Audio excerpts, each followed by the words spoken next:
Yep. That's it from now on. We'll figure it out. We do it as we go. We're just going to see us slightly more concussed every single episode. Eventually, we're going to start throwing like Tua. This is from our sponsor, CTE. It's not a very good sponsor. They don't pay us anything, and we just start forgetting a lot more. I just drool on myself a lot more nowadays. Yeah.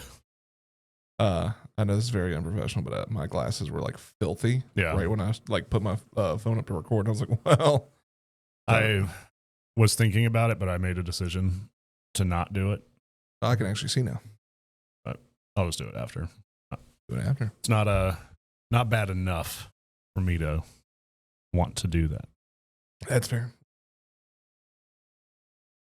Anyways, welcome back to the Lousy Show. Welcome back. Forgot how to do this. Well, I mean, it's been a minute. So if for anybody who watched last week's episode, you know some things have happened recently. Yep. I guess welcome back, first of all. Thank you. Yeah. Yes, welcome back. Glad I know a back. lot of people. So if you watched Am I the Asshole, if that's your primary segment and you're just now catching up with the podcast, last week's episode, you were sick. Yep. Very. I had no voice. 0. Mm. So I had to do a solo episode, which was fucking weird. Yeah. Don't want to do that again. Mm-mm. But yeah, like I guess to a rapid recap in case you don't want to go watch last week's episode is I'm a double dad now. You got another little one. Yeah. It's been a minute. I'm gonna do this. I'm pretty sure I hit it. I want you to know this too. Pretty sure. Yeah, I hit it. I want you to know the anxiety. So anybody who watches our podcast knows, even if the Am I the Asshole episodes knows, we check constantly. Yep. Do you want to know the anxiety of having your recording device on the opposite side of the table where you can't check it? Yeah. Like you need the watch. I do. Just plug in your watch. I should have. Just wear it and just do things. I genuinely was just like, I hope it's still recording. Like, but yeah, no, I'm a double dad now. Mm-hmm. We're like as of today, we're 2 weeks in. Yeah, crazy. Mm-hmm. 2 weeks of 18 years until they're gone. No, okay. No, double dad now. He's awesome. You were sick. We were supposed to do batch recordings for the podcast and Am I the Asshole. We got Am I the Asshole done, but did not get the podcast done. No. If I ever lose my voice again, by the way, there's like a 2-hour window where I have the deepest voice on the planet, and like it's still perfectly legible and everything, but it's like 2 octaves lower than this. You should have. And so like I should have just been like, get the studio ready. We need to do this now. Yeah. And so because then it would have just been like people would have just watched just to hear it, you know. But we missed. I think that's a whole different reason as to why they would watch. I mean, you know, it's. What's it like being a sex icon for your voice? Definitely not for my face, that's for sure. Or for my anything else for that matter. To see that, it's not up for that. Anyways. Ginger on ginger action. It's been a while since we said that. Yep. Mm-hmm. Premium content. Yeah. Premium. Throwing it back. But yeah, no, we're back. We're back. And it's the Christmas/New Year season has been very weird. Yeah.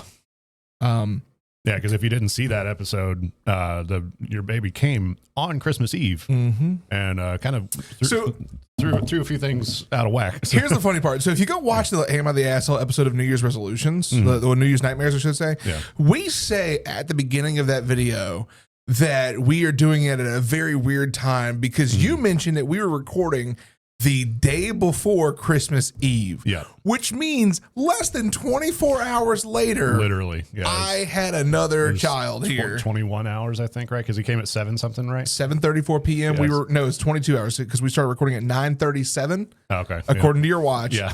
And he was here at 7:34. Mm-hmm. So 22 hours later, baby's here. Dang.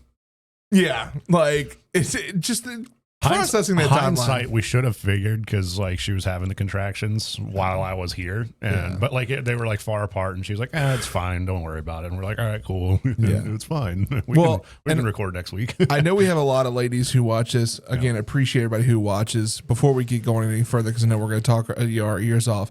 Make sure to subscribe. Hit the subscribe button if you like this, fun podcasty content, or you just like looking at us.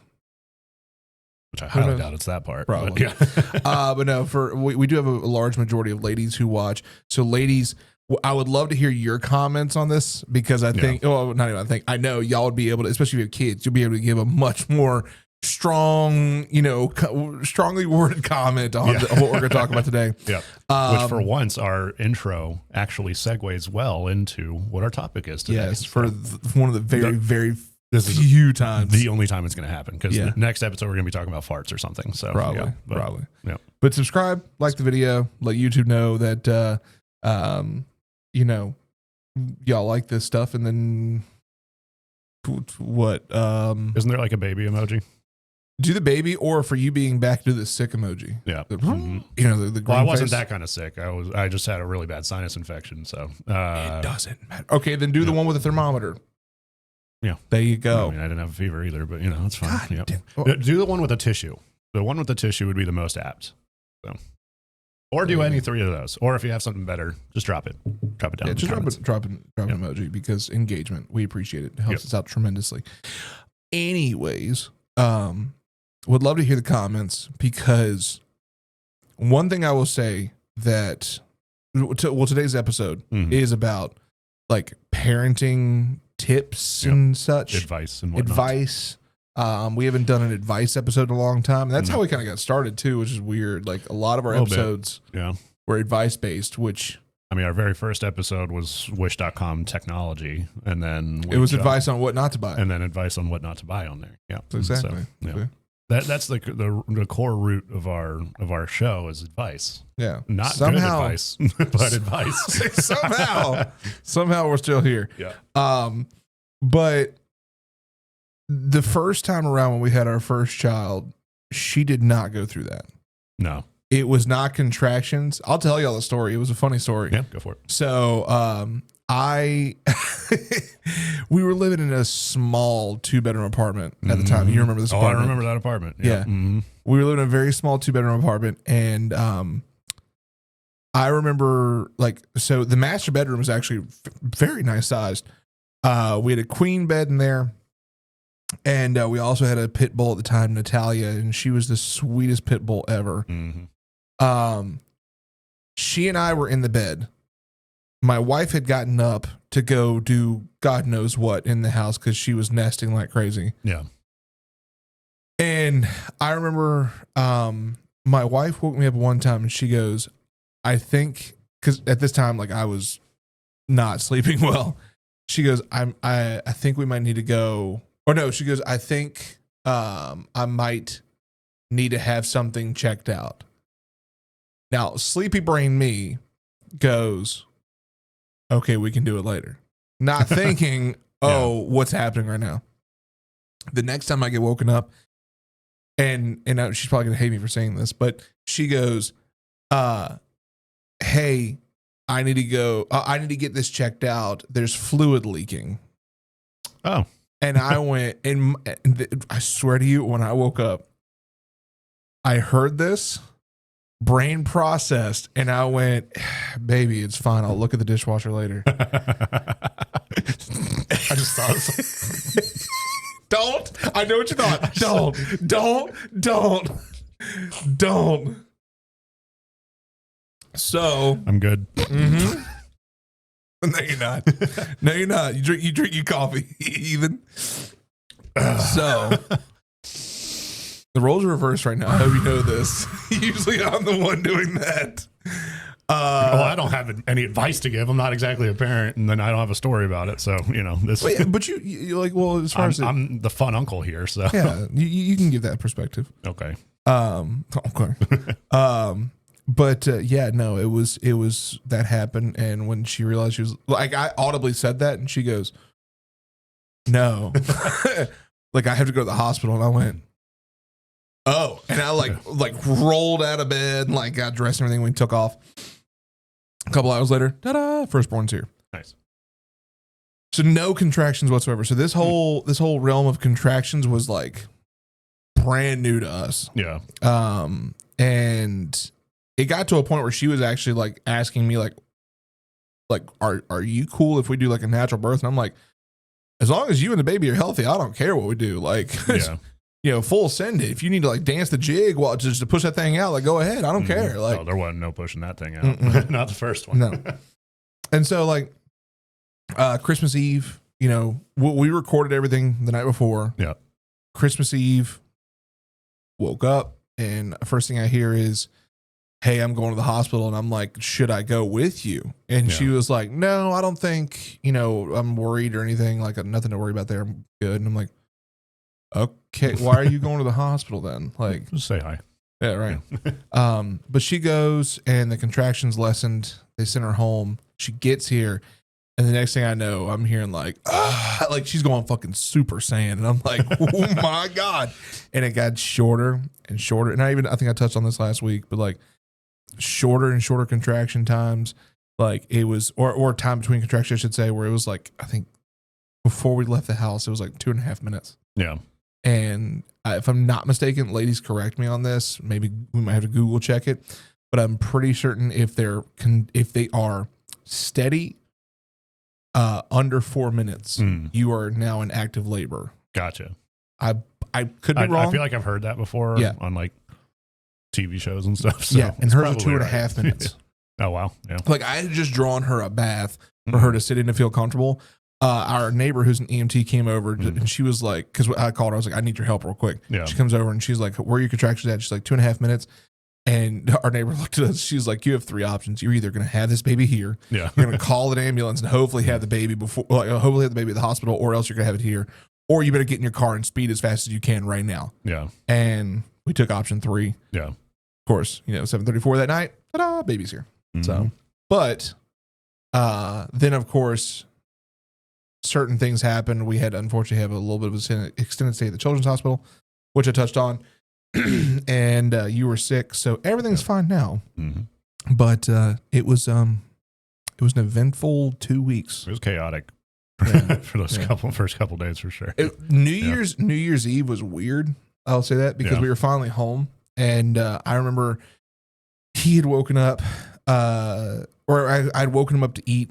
And so I'm feeding him, and she's actually, so for anybody out there who's wondering, she pumps for breast milk, like, which is awesome. I think that's great. Not going to get the debate of like formula versus breast milk. That is not what this is about. Nope. Not even doing that. Mm-hmm.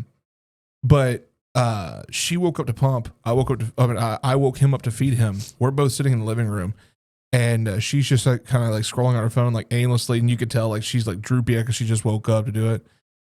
And she goes, oh yeah, Happy New Year's. And I was like, oh yeah, Happy New Year's.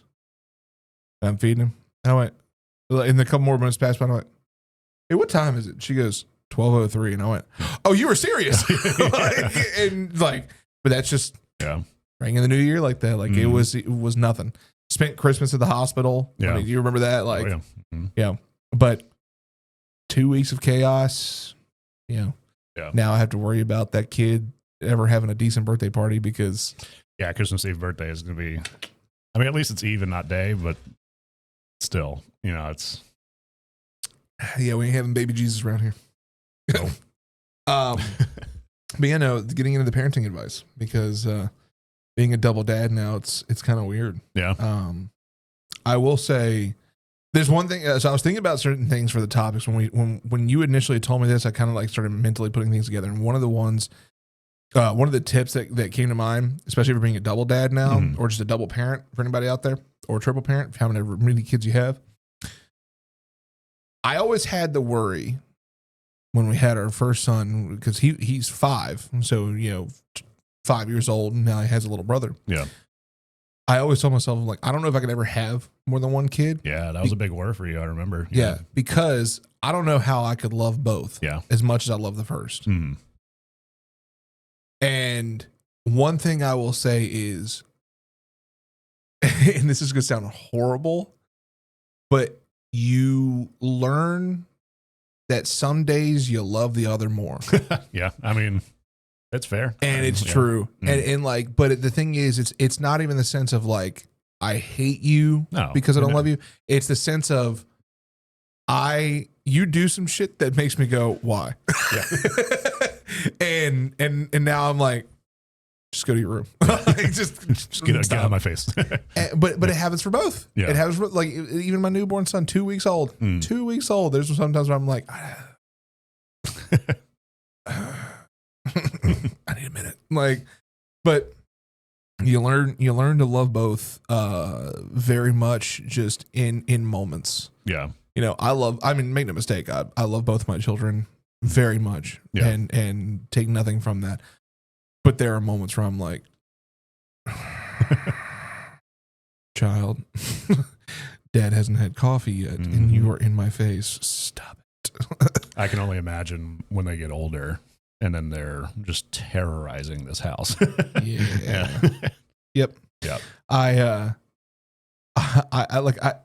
think there was a moment where I was holding my youngest, and I'm like, man, you're just a perfect little bundle of joy. There's nothing that go wrong. And then this kid just, like, I'm talking, like, out of a dead sleep, just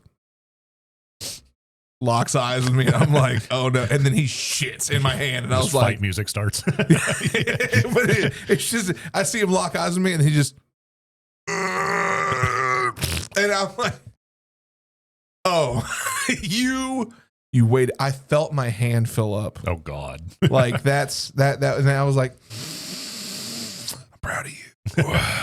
But that fucking sucks. But you do learn to love both your kids in ways you didn't realize before. Cause like, I mean, before I loved everything my son did, the quirkiness and everything. And all the goofy stuff that he does. And now there's moments where I'm like, I see two different angles of this. Yeah. I don't know. Where did you get this from? Like, one of the hardest things I will say so far is, and this might be different for anybody else. One of the hardest things of being a dad of two kids is finding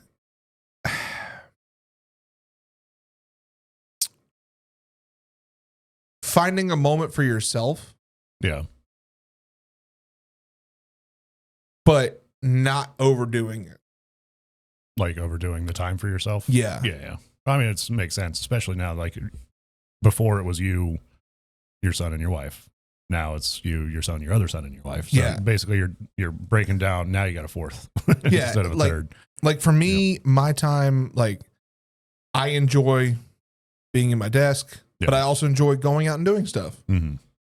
I enjoy being able to take my oldest out to go do stuff, and then also, like, you know, playing games or whatever. Like there's things I enjoy that are in my realm of things, and you start to get that mode of like your brain overworking and wondering, like, okay, am I doing this too much? Yeah. You know, am I taking time away from my kids by doing something for myself? It's like a guilt. Yeah. And that's one of the hardest things to get past, because realistically, like, you should 1000% have time for yourself. Oh, definitely. Like both parents, man and woman, woman, man and man, doesn't matter doesn't matter what your background is. Yeah. Your partner needs time for themselves. Mm-hmm. And prime example, like my mother-in-law was in town. Like my wife had not really had a chance to, like, if she was coming to town knowing she wasn't coming here to hang out, she was coming here to be a grandma and like help. Yeah. But I mean, like it was pretty cut and dry of like, okay, hey, look, like we've done this once already, so I know how to handle this one. Yeah. You know, everything's Gucci. I told her, I was like, hey, tomorrow, tomorrow's your mom's last day here. You have not spent any time with her outside of this living room. Yeah. Go. Like, go to lunch, go do pottery, go pick flowers. I don't give a shit. Just get out of the house and go. Yeah. Well, what about the baby? I got it. He ain't suckling from the teat. We got plenty of milk stored up. I got it. Like, don't worry about it. And, you know, getting her to go do that, because she also felt guilty. She was like, I don't want to leave the baby. It's like, I 100% understand that. Trust me. Like, you will appreciate this time away.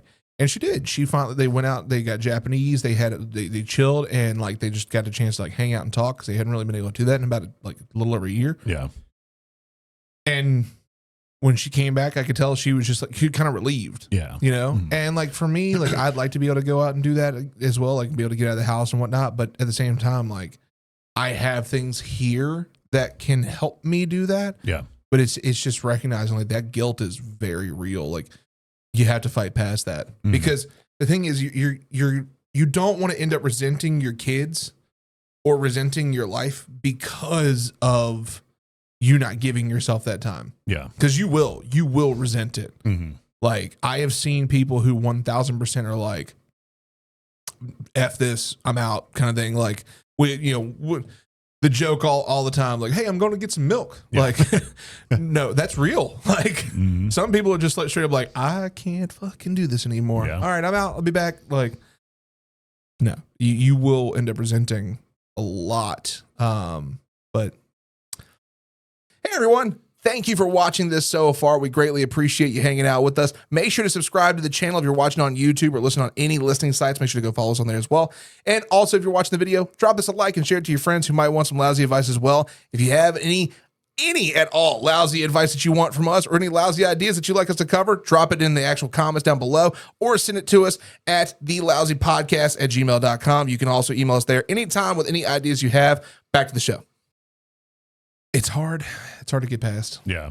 It's a huge adjustment. Yeah. And go even just one and then up to two. I can only imagine, literally. Yeah. Oh, yeah.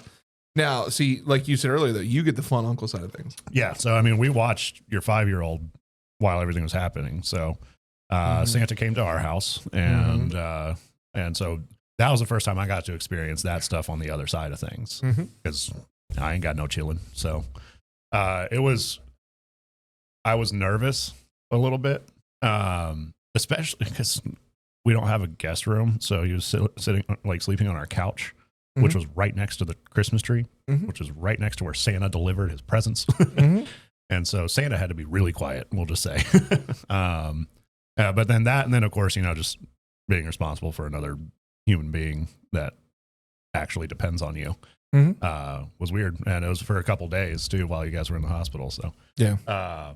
But it was fun. I mean, and he was great. Like he didn't really fight back at us too much. Like, it was like going to bed was a little tricky at one point, but for my wife, but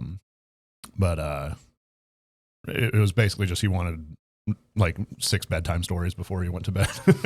And yeah, so she was like, no, we'll do one and then we'll do the others tomorrow. And he's like, okay. Yeah. No, so, he will test those waters. I love my 5-year-old to death. He is a little mini me, like through and through. And there's times where he's like, Daddy, can I get a story? And I'm like, absolutely. Yeah. And I'll read it. And he's like, all right, now I'm going to read it to you. And I'm like, no, you're not. Like, no, you're going to bed. Yeah. And it's just, you have to draw that line because in their minds, they're like, oh, I can really see how far this will go. Like, no, that line. Yeah. And then also when after we got the Chinese food, we were going back and we had to stop by CVS to get my wife some meds because she was sick at the time. And of course the meds were like right next to the like the die cast metal cars. And he immediately was like, Uncle Sam, can I have one? And I was like, if you're really good while you're in here, sure. It was Christmas. Why not? So, and he hands in his pockets, barely talked. He was just like, and, he asked like 1 or 2 questions and he was super good. And I was like, all right, let's pick one out. And he was trying to find one that looked like Daddy's car. And he could not find one that looked like Daddy's car. So can't remember which one. I think he got like a Mercedes, like old school, like SLS or something like that. He really likes my car. Yeah, he really likes your car. Yeah. He really likes your car. And then he wanted to find one that, after he couldn't find that, he wanted to find one that looked like my wife's car. And I was like, I don't think you're going to find that one up there, buddy. It's not exactly a model-worthy car. That's one thing I don't understand with parents. Like, even from my perspective, like, because it's the same thing I do. Like, I'll let him know, like, because here's the thing. I don't always buy him toys. We go to the store, he'll be like, can I get a toy? I'm like, no. Not just because we're going to the store doesn't mean you're getting something. I would love to be able to go to the store and buy a Lego set every time I go. Doesn't mean I'm going to do it. But that's one of the things. It's like I don't mind. Like if your kid's good, reward them. You know, I don't understand these parents out here who are like, my kid must be good and understand that good is only good because you're good with a good mind. And no, like cool. kids need to understand what good means and what comes from good. For him, he understands, oh, good habits and good actions means sometimes I might get a toy, but also it means, hey, you know what? You might be able to pick dinner tonight, or you get to pick the movie we watch tonight, or something like that. Like good things happen, because he has been good. Yeah. And that helps out tremendously down the road too, because we start to realize like, oh, good things happen. We're good to other people, just good in the world, good in, good out.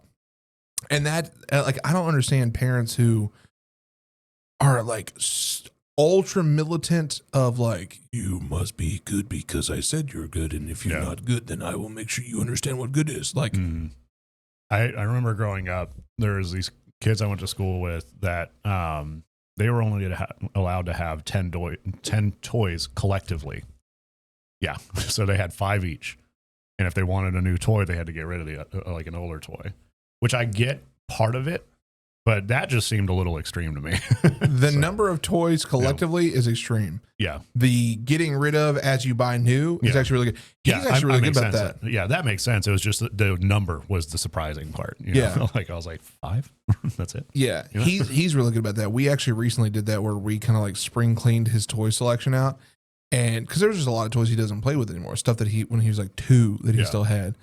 And like we went in with a box and we are like, all right, we're going to go through your toys. Whatever you feel like you want to give away, you put in the box. Whatever you feel like you want to keep, you put back on the shelf. And this kid, he went through, he's like, yep, nope, yep, nope. Like, because he understood like, oh yeah, I don't necessarily need that anymore. Yeah. If you give your kid a chance to, especially at the age of like 4 and 5, you get a chance to understand like, hey, this is what we are doing. This is the end goal. They're going to go, oh yeah, no, I get it. Like they might not process it the way we do, or like what the longevity that looks like, but they go in the immediate, oh yeah, this makes sense. Yeah.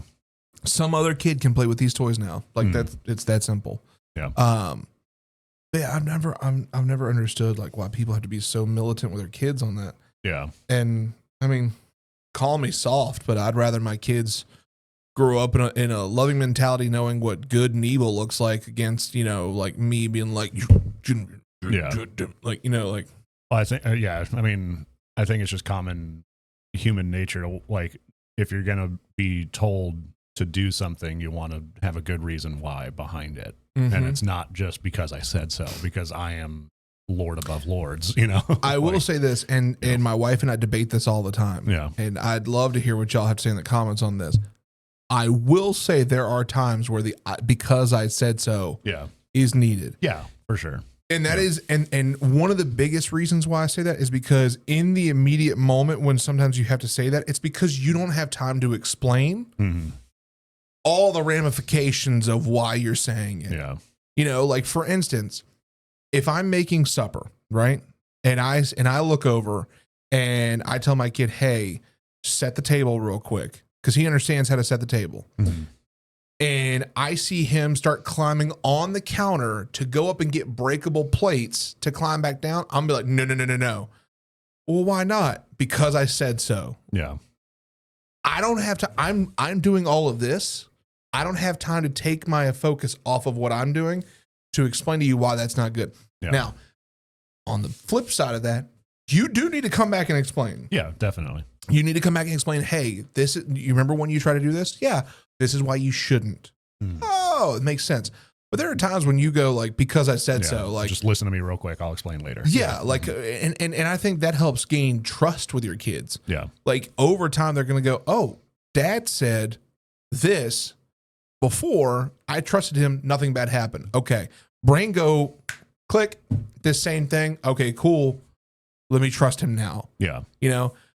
If you can instill that trust in your kids, I mean, it's you're crushing it, in my opinion. Like that's something that's super, super important because you're their parent. They trust you with everything you do and everything they do. They don't expect you to guide them in any wrong direction. They want to know that you're the North Star. Yeah. They're true north. They're going to follow in your footsteps. Oh my God. Even when it comes in like doing and saying things, this kid, I love my oldest so much, but I start to realize like There's some things I do and say that I'm like, I should probably stop. What? No, That's crazy. No, like, that's crazy. Why would you say that? And there are times. It's funny because there are times where I'm like, oh man, I do sound like that. Because like it, not even bad things, but he's lately like he'll occasionally be like, what was it? What was he said last night? It was two things. Oh yeah, one of them was like he goes, oh my god, and I was like, I say that just like that. Well, the thing he picked up like in the last few months has been no shot. No shot. Yeah. Dude. Yeah, because we were like watching football and he's like, no shot. And I was like, I'm sorry. Is that a little Joe there? Like, it's impressive to see it because especially like when he's playing video games with me, he knows the lingo that I say, but he also knows like, don't say the bad words. Nope, can't say the bad words. Yeah, but he will be like what was it? There was one day he goes, oh no, sorry, just the term dude. He's never used the term dude before. Yeah. And all of a sudden out of nowhere, he's like, no, wait, dude. And I'm like,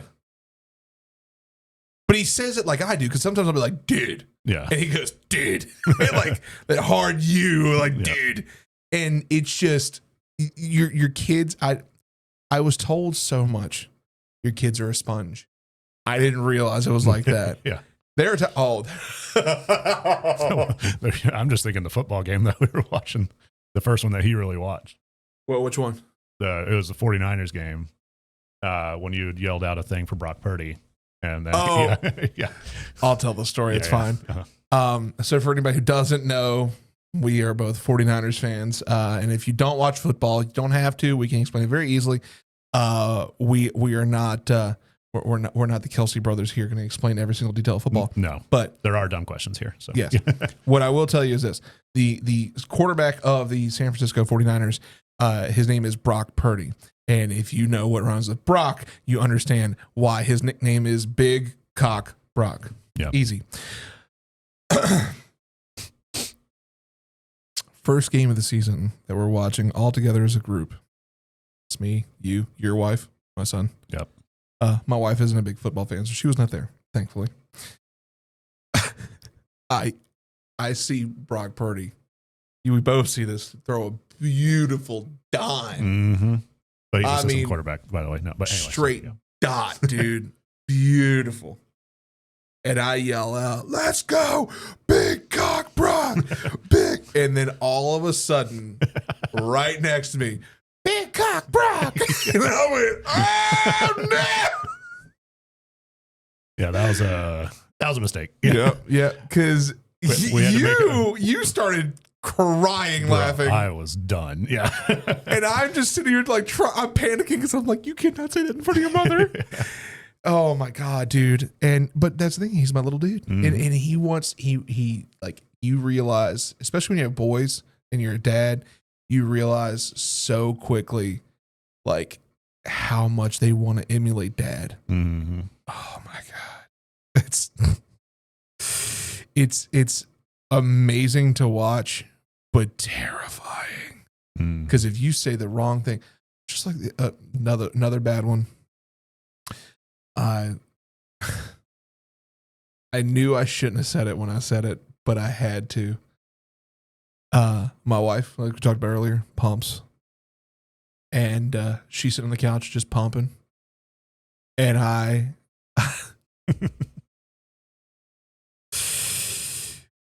look up, was washing bottles. And for anybody who's wondering, the way our kitchen, living room, like it's a big open floor plan. So from the sink, I can see to the couch where she's sitting.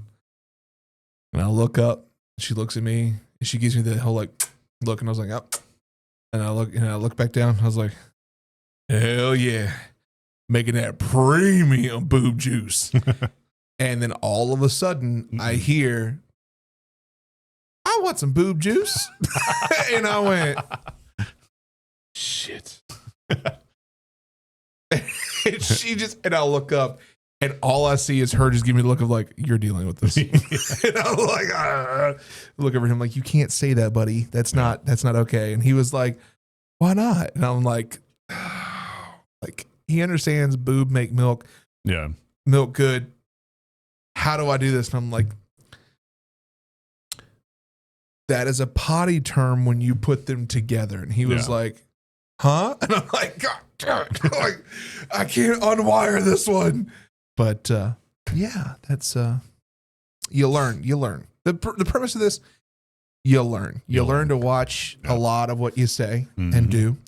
I'm trying to think if there's any like specific, because I don't want to give out the obvious answers of like, trust your gut. Yeah. You know, like, well, I mean, it might seem obvious to you, but to others it might not be too. You know, this is valid. This, trust your gut. You know, like 1,000%. I mean, that we say that a lot for really any of our advice that we give is to trust your gut. But I mean, your gut is going to tell you better than most. So I actually, I'll give a prime example of that before we wrap up. Like I said earlier, littlest one ended up having to have a stay at the children's hospital. For anybody who doesn't know, once your baby's here and you're out of the hospital, you usually have a pediatric appointment follow up within 3 to 5 days after leaving the hospital. They want it to be 3, absolute maximum 5, because they want to make sure the baby's okay. Yeah. So we take the baby, and the pediatric that we're going to, we don't have a set doctor for our son. Like all the doctors there are pretty good. Yeah. Or so we thought. So we go, because I call and I get this scheduled in and I'm not going to, I also like to preface, because I realized I just made a comment that a lot of people will be like, wait a second. I'm not going to sit here and say like doctors are quacks or anything. It's just, this is part of trusting your gut. It'll make sense in a second. So don't pitchfork me yet. We go, I called ahead, find out that all the doctors are busy. They had another doctor who floats between both locations who was there. Scheduled that, no problem. Go. They put us in the coldest room I've ever been in, like the coldest pediatric room, hospital room, however you want to look at it, coldest. The heat's not on in this room. It's just residual heat from the building. Yeah. So even for me, and you know me, and you can attest to this, I don't get cold that easily. No. I was cold. Wow. And I was wearing jeans and a jacket. Wow. Yeah. Okay. So imagine how that feels to an infant. Probably not very good. Exactly. Yeah. Well, one of the biggest things that they tell you is that an infant's temperature needs to essentially stay, for paraphrasing here, between 97.5 and 99. Best place to be, right? Makes sense. Yeah. My child's temperature was reading at 95.8. Oh. Way colder than it should be. Mm-hmm. The problem is, when they took his temperature, they told us to strip him down to butt naked on top of a pleather table. Oh, dang. Yeah. With no blanket, no covering, and they waited forever to bring in a thermometer to come check him. Then they also said, well, because the temperature's so low, let's try and get him some body heat. So I put him against me. I wrap him up in my jacket, too, to keep him warm.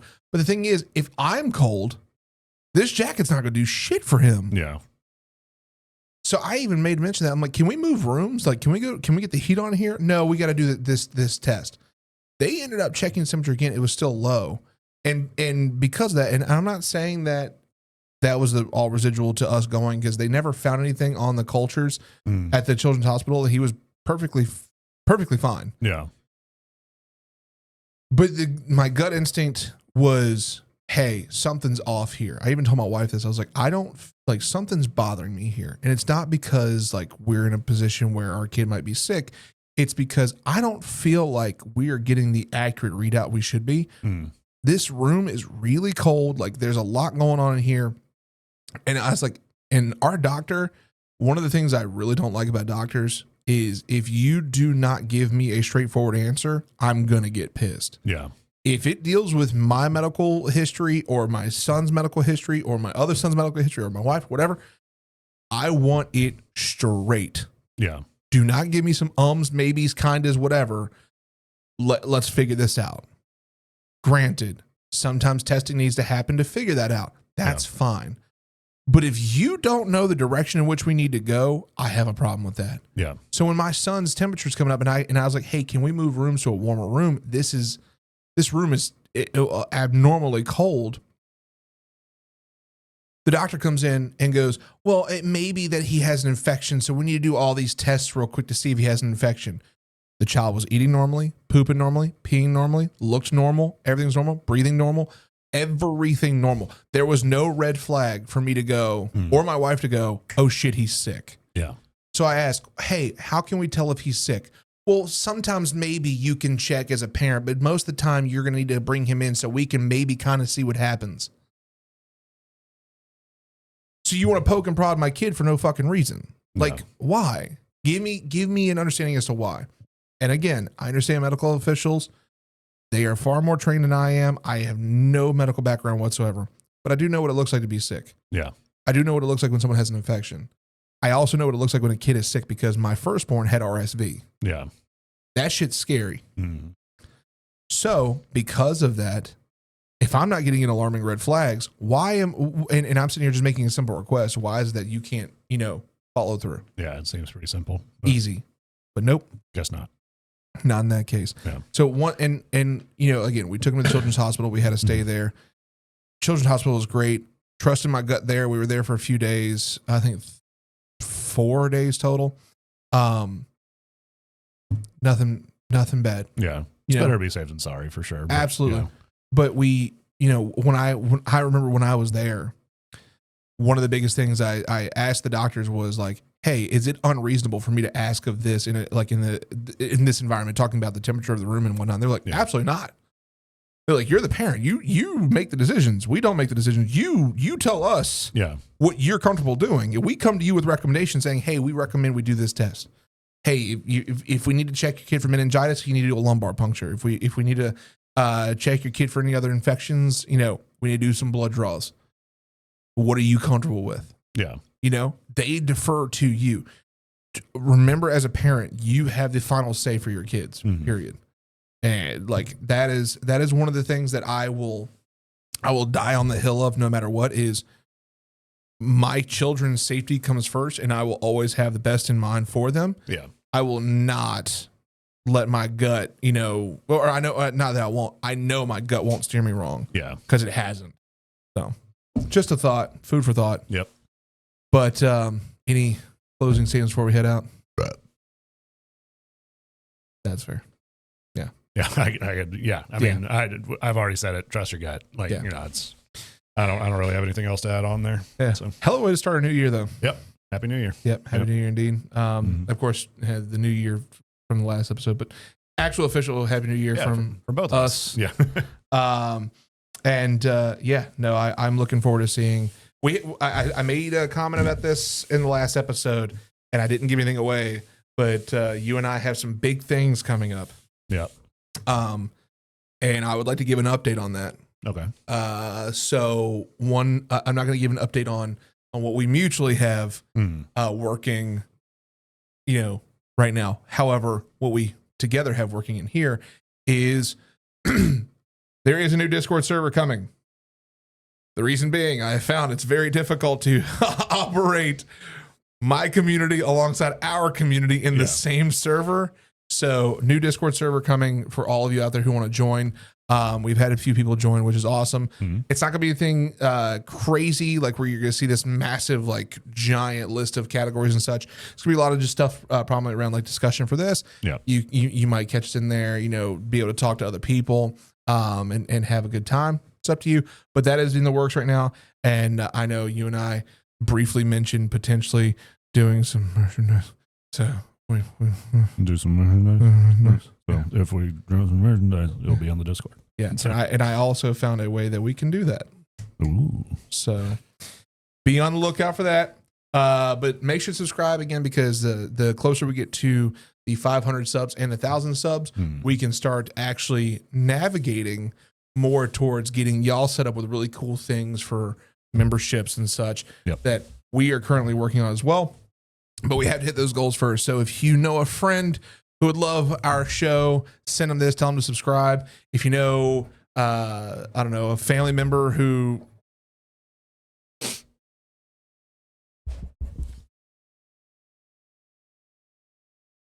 I think that's a dent in the table, bro. I guess so. Yeah.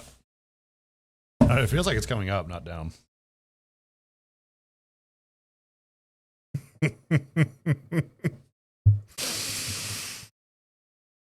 Just finish the episode. Share this with your friends. Make sure to subscribe.